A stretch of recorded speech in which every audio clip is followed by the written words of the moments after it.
It's good stuff, man. We bought like 10 litres of this today. It's an organic orange juice here in Australia. The oranges actually taste half ripe. And anyway, it's a 24-hour mountain bike race. I've finished 8 of them. I've won 2 overall. And I've done the Paris-Brest-Paris, which is obviously the world's longest single-stage race ever. It's 1,243 kilometres. It's in France. It goes from Paris to Brest and back to Paris. I did that, no support, in 51 hours 30 total time. So my tip for 24-hour races are basically, the biggest tip ever is to pace yourself properly. If you go out like it's a 2-hour cross-country race or an hour criterium or whatever, you're going to fucking pay big time. So you got to go out basically like you're riding with an absolute newbie. That's basically what you got to do. Just cruising around, just rolling around, talking, and people go, oh no, that's not true, you got to race. And I'll tell you what, man, no one fucking races in a 24-hour race. No one's racing. It looks like you're racing because you might have good technical skills, so you can just rail past someone, but your heart rate's really low. So there's no one that's actually racing a 24-hour race. Maybe the last lap if you're 10 seconds behind each other, yeah, but no one's racing. Look at the power data, look at the heart rate data. Nobody's racing in a 24-hour race. I mean, so I'll take it back. They are racing, but in a 24-hour pace. The pace is really light. So you're racing, but it's a 24-hour race. It's not a cross-country 2-hour race or a 1-hour criterium road race.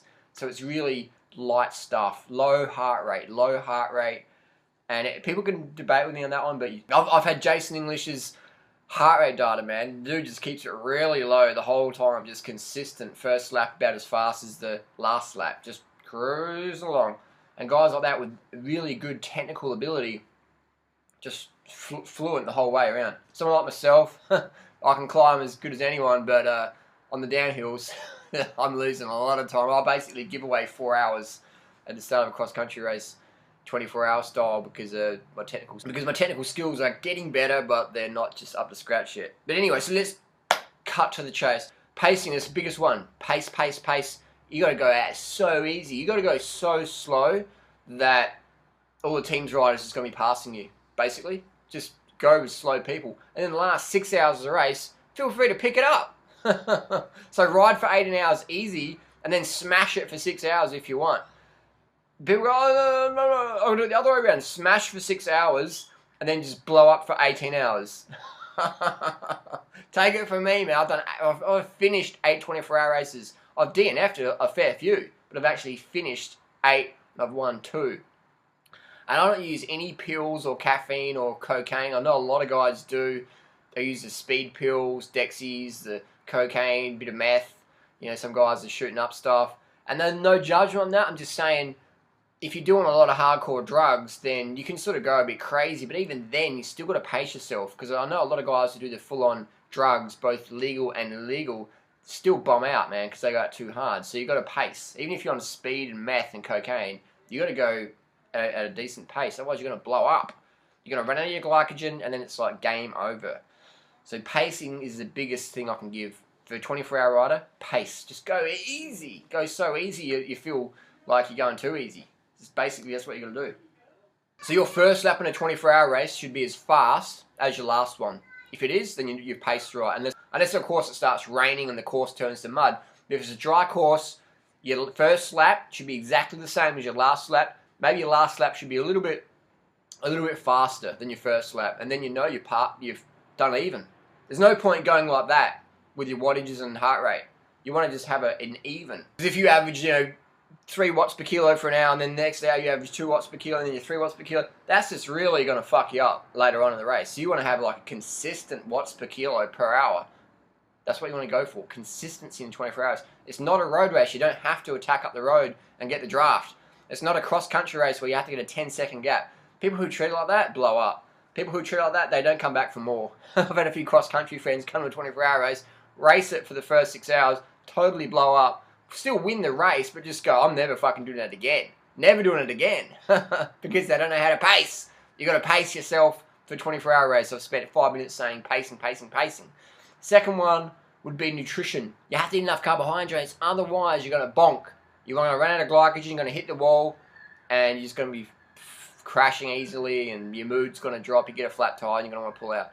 So carbs, how many carbs? 1 gram of carbs per kilo of body weight per hour. If you're in the US, half a gram of carbs per pound of body weight per hour. Minimum. So that's what you want to do. One of my friends, his methodology is he eats that as well. Plus he says, I eat till I'm about to vomit and then I keep riding for another 2 hours. So every 2 hours he has a large carbohydrate meal till he's about to vomit, and then he knows he's had enough and he keeps going for another 2 hours. So you're going to burn a lot of calories. You're going to burn maybe 20,000 calories in a 24-hour race. 20,000 calories, that's like 3 kilos of fat. So you got to keep those carbs in, otherwise you're going to hit ketosis really fucking quickly. And when you hit ketosis, it's game over. Your race is over. You're going to spend the next 6-7 hours recovering, and it's gone. Ketosis is no power. Game over. So I've covered pacing, covered nutrition. Lastly on nutrition, if you eat fat, if you're eating like fat, like nuts or oil or whatever, when you're in a 24-hour race, it's just going to slow your legs up. It's going to gunk your blood full of fat. You want to have no fat. You want to have just carbs the whole 24 hours because you want your blood clean and flowing. Because any fat's just going to slow you down. It's, you're going without sleep. You're going to be sleep deprived. And any excess fat's just going to slow you down. And a lot of people out there who aren't vegan, so they're eating like animal products. And I'm like, I see some people at 24-hour races, and I'm like, how the fuck are you eating a cheese, ham, slice of pizza? And then you look at their face, an hour later, they're just like, oh, I regret that. That's fucked up. And I'm like, shit. That's like slashing your tires, man. And no wonder people are taking speed pills to keep going. Even then, even on speed pills, people still can't finish a 24-hour race because they don't have enough carbohydrates. So I'm not promoting speed pills, by the way. I'm not promoting any drug usage. I'm just saying that's just how it is. And so what I like to take in the 24-hour race is the dates. Have a box of dates with me and fruit juice, and that's just it. Dates and fruit juice, the whole thing. And make sure I'm pissing clear every hour. When you have a whiz, you want to be whizzing it at least every hour, at least every 2 hours, having a whiz. I'll whiz when I'm on the bike, just, I can't do that on YouTube, but I piss when I'm on the bike, actually wee while I'm riding. Urinate while you're riding on a fire road, make sure no one's going to come screaming past you and cut the track. But anyway, so you want to be pissing clear every hour, every 2 hours, definitely. If you're pissing yellow or straw, knock back another bottle. You want to be pissing clear. What about salt pills? Well, I don't take any salt pills in 24 hours. Some people do, it works for them, doesn't work for me. It just makes me feel more bloated and thirsty, so I don't do the salt pills. What about bikes? You want to have a bike that you're used to. My recommendation is get a 29er dual suspension. Whatever company you like the feel of, because mountain bikes are all about different geometries and setups and stuff like that. So I like the Specialized Epic, I like the Giant Anthems, they feel good for me. What feels good for you, that's going to be a different thing. But 29er, man, that's just like, that's the ultimate 24-hour machine. 29er dually, that's the ultimate 24-hour machine. Tire pressure, you should already know that, 32 psi, 30 psi, whatever tires you're used to. And make sure you mark your seat posts and mark your angles on your seat, because often things can slip down. In 24-hour race, things can slip down, you get tendonitis, whatever. So you mark your seat posts with liquid paper pen, mark your cleats, mark your seat posts fore and aft, things like that. Mark your handlebars with some liquid paper, a little liquid paper pen, so then you know if anything slips, you can go back to that.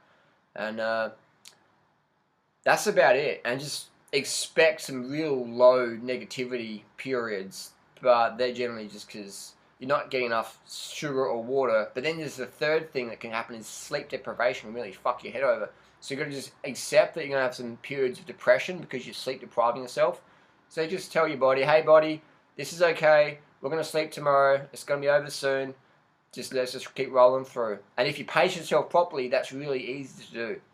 But if you go too hard, man, fuck, I've got heaps of mates that can, just smash the 24-hour races. They don't do them anymore because they just push too hard and just crack themselves. So you got to really pace yourself and enjoy it, have fun, have fun. Just completing a 24-hour race is a big challenge. It's an amazing challenge. There's plenty of people who can never do a 24-hour race, mainly because they don't know how to pace themselves. But anyway, so that's it. Pace yourself. Get your carbs in per hour. Make sure you're pissing clear. Use the 29er dual suspension. And the grips, handlebar grips lastly. The grips I recommend are called Ergons. Ergon grips. Get a pair of them. Ergons, man. Makes all the difference. My friend Jason Morrison in Adelaide, He gave me that tip back in '09. Ergons, man, that's just where it's at. Or Specialized, make a copy. Get those Ergon style grips either way. Post your comments down below. What have you found helpful in your 24-hour racing? And don't forget to like, share, and subscribe if you want to see more of these videos. Thanks for watching. Post your comments and questions down below. I'll see you out there next 24-hour race. Peace.